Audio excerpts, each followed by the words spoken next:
Let's talk about where the Karen Reed case is today, and let's see what the status of the case says about the Commonwealth of Massachusetts.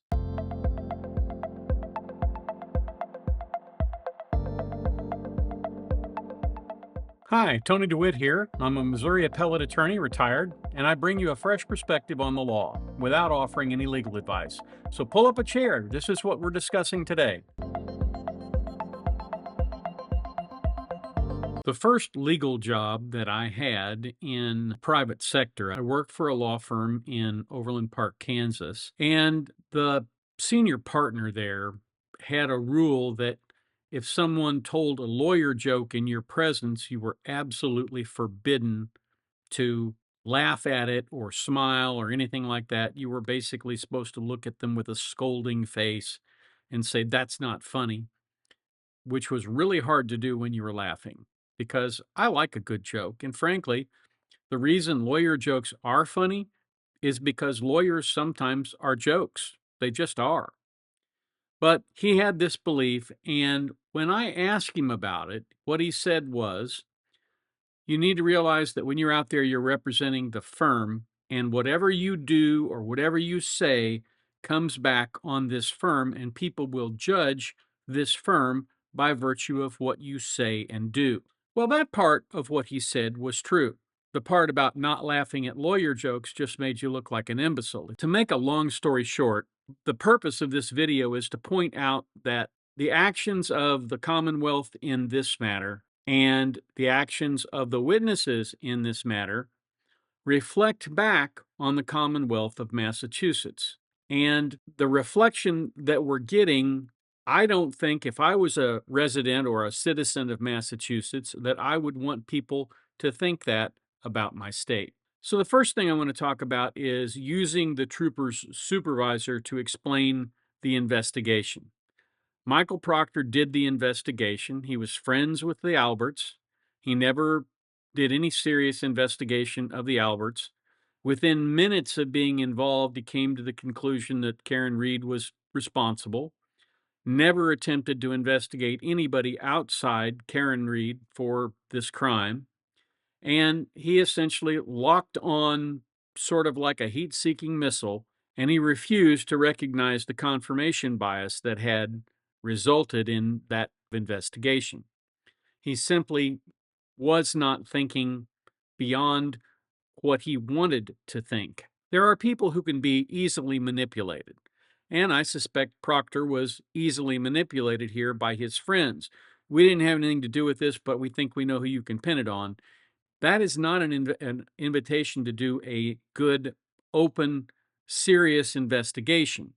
That is rather an invitation for you to diminish your credibility in all future investigations. I'm sure that Trooper Proctor thought he was doing the right thing, even though in his heart he probably knew that a lot of the things he was saying would never withstand the hard light of day. And once he was exposed to some degree of inspection on this, a lot of what he did came under fire, and deservedly so. So, in order to avoid that reflecting back on the prosecution in this case, they get Trooper Buchanan to come in and explain the investigation. He becomes Proctor in this case because they can't call Proctor to the stand, mostly because they understand that he did things that were just absolutely wrong. The problem with the trooper is that he wasn't schooled in how to behave on cross examination. If he had forthrightly admitted, yes, Trooper Proctor said some ugly things and did some ugly things, but we believe that the investigation is correct in its conclusions. We would agree with you that perhaps not all of the rules were followed, but we believe we've got the right person. He would have had a much better reception from the jury had he done that than what he did. In fighting on this and saying that Trooper Proctor conducted this with honor and integrity, nobody believes that after hearing those text messages. Nobody believes that. The better thing to have done to essentially dismiss the indictment and move along, because I don't think there was ever a chance they were going to escape the stain of Proctor's investigation. And then what does it say about the state that they could not control, or I should say, they did not control the crime scene? That they did not do a thorough evidentiary search on the day of the discovery of the body, that they didn't get out there with heaters or something else to melt the snow and search and do a good patterned grid search of this area. Why did they not do that?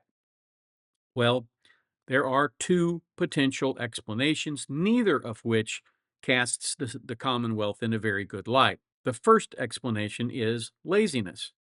They went out, they looked around, didn't see anything, and they left. They didn't control the crime scene. They didn't mark it off. They didn't prohibit anybody from walking across that area or doing anything in that area. They just didn't. There was no guard posted. There was no video surveillance of that area.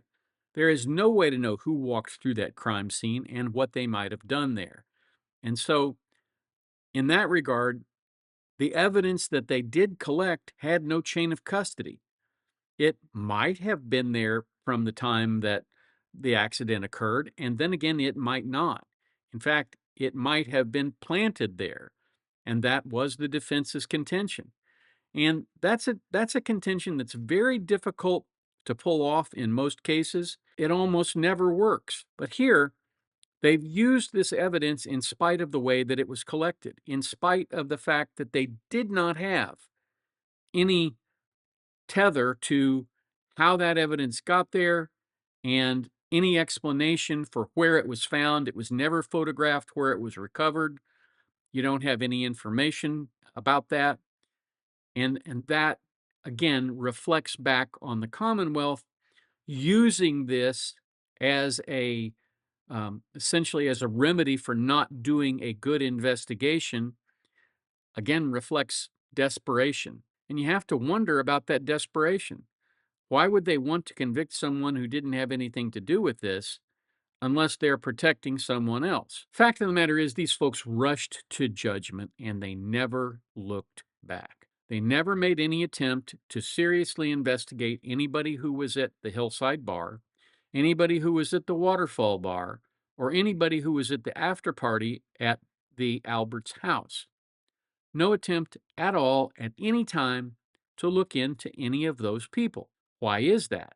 No explanation has been given, but several have been hypothecated, most notably that they were trying to protect somebody. The next thing I want to talk about is this allegation that the judge signaled the prosecutor to object. I have run through that film several times, and I'm not going to pirate the film from the other channels who spotlighted that. But what I will tell you is when I looked at that, it looked to me like she was signaling the prosecutor. And it looked to me like the prosecutor was acting on that signal and objecting. Signaling the prosecutor to object, that takes the judge out of the role of a neutral arbiter of what goes on in court, a rule enforcer, in other words, to an advocate for one party or the other one. And the judge is never supposed to be an advocate for one party or another. They are supposed to be strictly neutral. Do judges have a feeling after the evidence starts coming in about who should be convicted? Sure, they do. But they can't act on that feeling because if they do, they stop being a judge and they become a prosecutor or they become a defense attorney. And neither one of those is the proper role for someone who wears a judicial robe. And it reflects back on the Commonwealth because the Commonwealth has a duty to ensure that judges who are called to handle a criminal case are not biased. And the courts above this judge had the opportunity to remedy this before the trial, and they didn't take action because it doesn't make them look good. And now let's talk about the prosecution's choice of its experts. How do you hire somebody as an expert who has no more than an associate's degree, 2 years of college?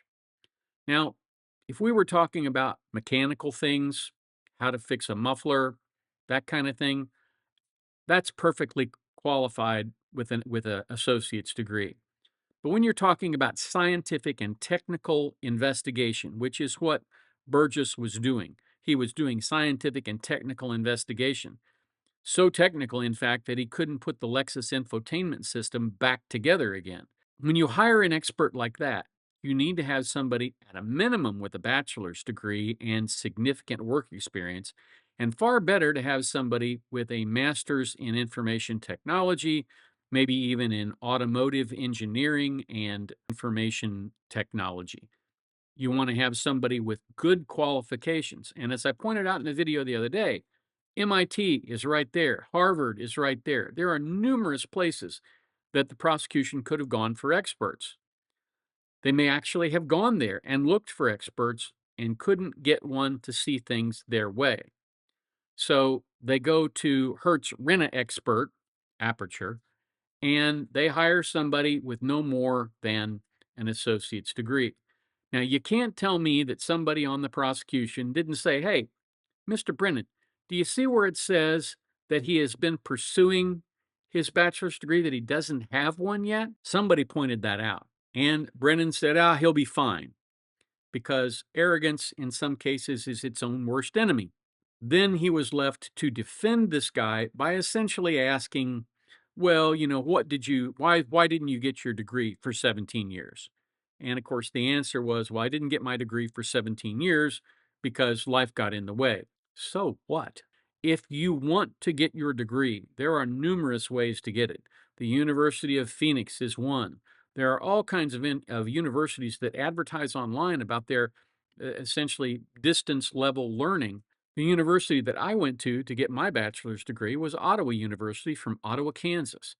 And essentially, they let me go to school on the weekends for several months, extensive, extensive classwork, 9, 10 hours a day over long weekends.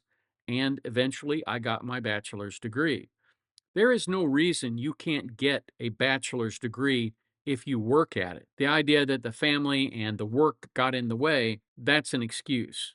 If you want a degree, you can do the work and get the degree, or you can make excuses, but you can't do both. Further compounding this issue of how it reflects back on the Commonwealth, the fact that they didn't background this expert is just beyond me. I don't understand how they do that. Brennan has to realize that he looks like a complete jerk now in front of this jury. He wasted their time. He put up an expert who had all these wonderful opinions, but lied about his very credentials. The Latin saying, falsus in uno, falsus in omnibus, means if you lie about one thing, you're going to lie about a lot of other things.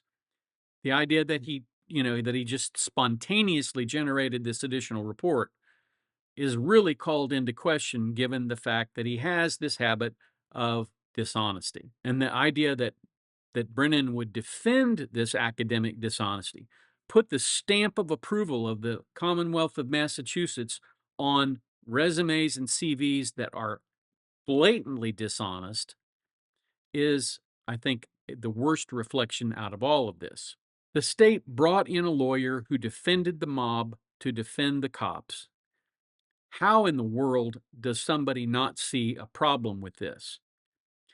When you get right down to it, the common theme of this trial has been to the jury, who are you going to believe, me or your lion eyes? This is justice corrupted. This is justice denied for Karen Reed and ultimately denied for John O'Keefe. Love to hear your comments. That's what I have for you today. I hope you found it helpful, interesting, or maybe both. If there's a subject you'd like me to discuss, please feel free to send me an email at the address above.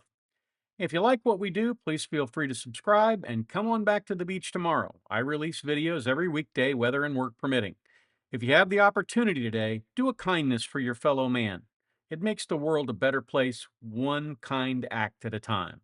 And now, YouTube has some suggestions for other videos of mine that you might like.